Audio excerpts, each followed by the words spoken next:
adalah suara hati yang paling dalam. Kami yang disebut habaib ini adalah orang-orang yang salah, karena kami tidak bisa mencerminkan akhlak kakek-kakek kami, karena kami yang tidak bisa memiliki ilmu seperti kakek kami. Untuknya, kesempatan yang mulia ini saya memohon maaf kepada siapapun yang tidak berkenan dengan Habib, yang kurang berkenan dengan kesebutan Habib, atau mungkin pernah dikuras perasaannya oleh Habib. Saya atas nama pribadi, atas nama keluarga besar habaib mengucapkan memohon maaf sebesar-besarnya.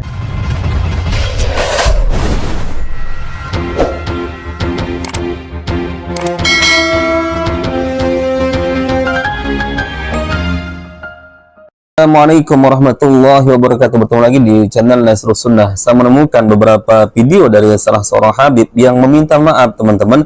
Mungkin ini adalah perwakilan beliau atas beberapa ceramah dari golongan mereka, para habib, yang terkadang ketika berceramah ini di depan para jemaahnya sering menggunakan kata-kata kasar ya, dengan penuh hujatan ya, mengeluarkan isi kebun binatang, dan itu jelas terkadang tertuju kepada pemerintah, para pejabat, teman-teman. Mungkin habib ini merasa malu dengan kelakuan sebagian dari golongan mereka yang sering disebut sebagai keturunan Rasulullah ya, anak cucu Nabi Muhammad SAW, tapi justru tidak sama sekali menampakkan ya bagaimana ajaran Rasulullah yang sebenarnya. Baik, kita simak dulu ini video pertama, teman-teman. Nanti kita akan simak lagi video yang kedua yang lebih panjang lagi. Ini dia videonya. Bismillahirrahmanirrahim. Assalamualaikum warahmatullahi wabarakatuh. Waalaikumsalam. Sebelumnya saya memohon maaf atas segala sesuatu yang akan Al-Fakir sampaikan ini ada yang salah. Namun ini adalah suara hati yang paling dalam. Saat ini banyak orang untuk merendahkan habaib, mencerca habaib. Yang salah bukanlah mereka yang mencerca, yang salah bukanlah mereka yang merendahkan, tapi kami yang disebut habaib ini adalah orang-orang yang salah, karena kami tidak bisa mencerminkan akhlak kakek-kakek kami, karena kami yang tidak bisa memiliki ilmu seperti kakek kami. Untuknya, kesempatan yang mulia ini saya memohon maaf kepada siapapun yang tidak berkenan dengan Habib, yang kurang berkenan dengan kesebutan Habib, atau mungkin pernah dikuras perasaannya oleh Habib. Saya atas nama pribadi, atas nama keluarga besar habaib mengucapkan memohon maaf sebesar-besarnya. Mohon dimaafkanlah kami ini. Kami salah, kami keliru, kami tidak tepat dan tidak layak disebut sebagai habib.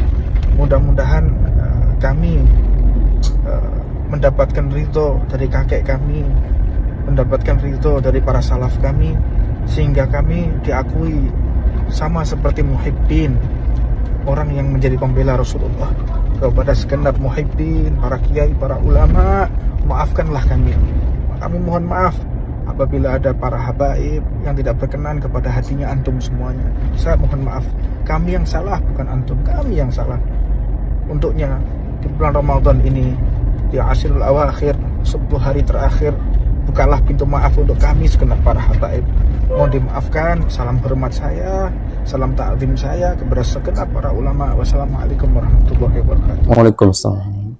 Bisa jadi Habib ini mungkin sudah melihat di beberapa tayangan video tentang bagaimana ceramah-ceramah para Habib-Habib ini, baik itu ceramahnya dengan menyebarkan dongeng-dongeng khurafat ataupun doktrin-doktrin ya, seolah-olah klan mereka yang paling mulia dibandingkan orang-orang biasa yang bukan nasabnya tersambung kepada Rasulullah, meskipun mereka juga belum tentu ya valid datanya apakah benar mereka adalah keturunan Rasulullah SAW. Oleh karena itu mungkin ini salah satu penyebab dari Habib ini meminta maaf, teman-teman ya. Bagus, ini ada Habib yang sadar, teman-teman, melek dengan bagaimana respon masyarakat selama ini ya. Ternyata masyarakat juga sudah bisa melihat bagaimana kelakuan di antara para Habib-Habib ini yang bisa kita katakan sangat-sangat jauh bertolak belakang dari ajaran Rasulullah SAW, karena mereka sering mengklaim bahwa Rasulullah adalah kakek kami ya, kami adalah cucunya, anak cucu keturunannya. Subhanallah, teman-teman ya. Kemudian di sini ada satu video lagi, teman-teman, ini lebih lebih panjang lagi, dan memang saya sudah menemukan videonya formatnya seperti ini. Jadi bukan saya yang menyusun teman-teman ya. Jadi di sini akan saya tampilkan channelnya, silahkan kalian searching nanti, memang videonya sudah seperti ini. Dan di video yang kedua ini juga teman-teman masih Habib ini juga yang berbicara, namun lebih panjang lagi, dan sepertinya mungkin ini di salah satu podcast Deddy Corbuzier ya, kalau melihat dari latar belakang studionya. Coba kita simak videonya teman-teman. Bahwasanya Habib Bahar telah menghina Jokowi dengan sebutan Presiden Banci. Jikalau bagi kalian itu adalah suatu kesalahan, demi Allah, saya Bahar bin Smith tidak akan pernah minta maaf dari kesalahan itu. Makanya sekarang zamannya Pak Jokowi, kita harus jaga Pak Jokowi ini bareng-bareng. Runtuhnya Pak Jokowi, runtuhnya majelis taklim. Runtuhnya Pak Jokowi, runtuhnya pondok pesantren. Dan saya benar-benar bangga ya, punya presiden seperti Pak Jokowi. Karena apa? Mulai orang pakai jilbab tambah banyak. Kemudian tentara pakai jilbab mulai banyak. Polisi pakai jilbab mulai banyak. Majelis taklim berkembang di mana-mana. Pondok pesantren di mana-mana. Mana yang katanya rezim ini mengkriminalisasi ulama? Mana? Apanya yang dikriminalisasi? Mana ada kesulitan berdakwah ini? Kalian bukan menghidupkan Islam, tapi kalian cari hidup dalam Islam. Kalian bukan menghidupkan dakwah, kalian cari hidup dalam dakwah. Kalian bukan menghidupkan agama, kalian cari hidup dalam agama. Hei pejabat, hei aparat, kami para habaib, kami bukan pecundang, kami bukan penakut. Kami tidak akan pernah mundur walaupun satu langkah. Kami punya kakek Sayyidina Husain bin Ali, Husain bin Fatimah binti Rasulullah. Darah-darah beliau mengalir di dalam tubuhnya kami para habaib. Maka kami akan tetap tegak berdiri menantang segala macam kezaliman. Nabi Muhammad itu adalah wajahnya yang paling tampan, kulitnya yang paling halus, suaranya yang paling merdu, akhlaknya yang paling luhur. Tapi diancam oleh Allah, jika engkau berkata kasar, engkau berkata tajam, maka engkau akan dijauhi oleh sekelilingmu. Kita harus pahami secara mendalam, orang yang berkata kasar, caci maki, tidak akan pernah diterima oleh siapapun juga. Nabi Muhammad yang kita mengimani itu pasti ditinggalkan oleh umatnya dia jika dia mengatakan sesuatu yang menggores perasaan.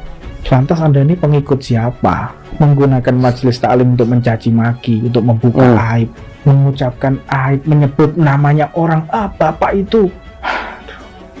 Lantas pernahkah Nabi Muhammad mengatakan seperti itu? Kalau engkau mengakui Muhammad kakekku, kenapa engkau bisa berani menjadi saksi yang memberatkan, menjadi saksi yang ingin memenjarakan anak sebagai cucu kakek yang ente bilang mengaku sebagai umat Nabi Muhammad SAW? Lantas kita ini tiru siapa? Kita ini figur kita ini siapa? Figur kita Nabi nggak begitu. Figur kita Nabi yang lain, Nabi Muhammad nggak begitu. Nabi yang lain, apakah ada Nabi yang lain mengkritisi pemerintah, menasehati pemerintah dengan cara-cara kasar? Mana ada? Nggak pernah ada. Jadi kalau kita ini berbuat sesuatu, kita harus ada referensi hidup. Oh, Nabi Musa menghadapi pemerintah dolim, Fir'aun ngaku Tuhan, tapi nggak juga dengan caci maki kok, nggak juga dengan merendahkan. Boleh mengkritisi, tapi dengan akhlak.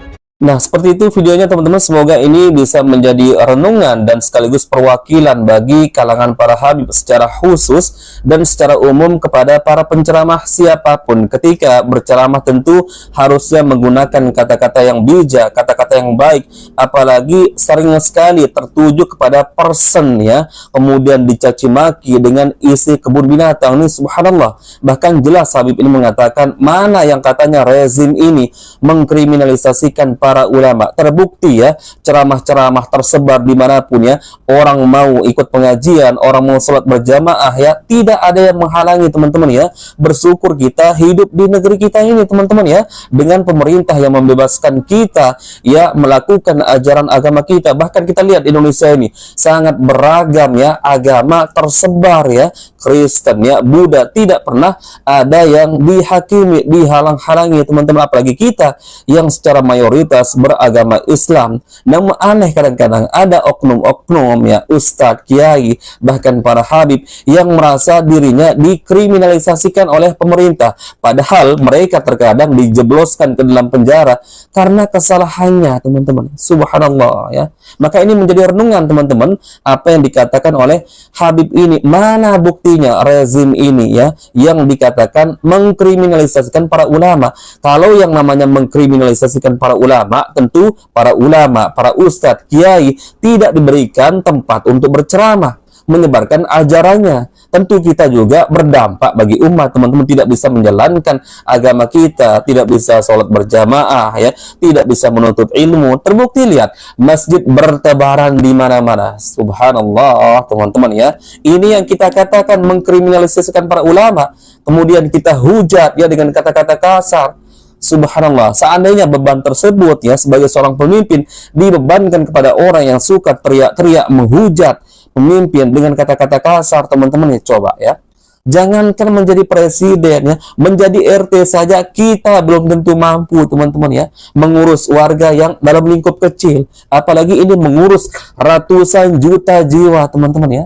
Di sini saya tidak bermaksud untuk membela pemimpin, tapi kita harus berpikir secara objektif, teman-teman ya. Jangan kita jadikan panggung-panggung ceramah justru untuk menebarkan kebencian ya, melaknat, menghujat para pemimpin yang sebenarnya belum tentu ketika jabatan tersebut diemban oleh kita mampu kita jalankan dengan lebih baik dibandingkan dengan pemerintah yang kita hujat. Maka ini menjadi renungan, teman-teman ya. Kalaupun ada sebagian ustadz, kiai, ulama, habib yang dijebloskan dalam penjara, ya itu murni kesalahannya dia sendiri, teman-teman.